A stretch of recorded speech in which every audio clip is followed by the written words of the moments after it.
আমাকে একটা গান শোনাও না, আমার ঘুম আসছে না। শোনাও না প্লিজ।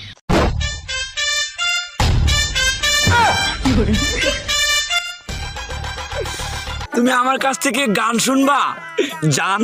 তোমার ঘুম আসতেছে না, তো তুমি আমার কাছ থেকে গান শুনবা ভালো কথা। গানটা শুনে তাস করে মুইতে ঘুমায়া করবা, বুঝছো?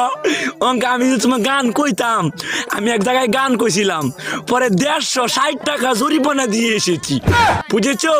এখন আমি গান বলতেছি, তুমি উপস্থাপনতা করো আমার গানটা শুনে। তাহলে গানটা আমি একটু বলে ফেলি। তুমি কুতু কুতু দিও না কুতু কুতু, তুমি কুতু কুতু দিও না কুতু কুতু, তুমি কুতু কুতু দিও না কুতু কুতু, কুতু কুতু কুতু কুতু কুতু কুতু কুতু তুমি দিও না কুতু কুতু কুতু কুতু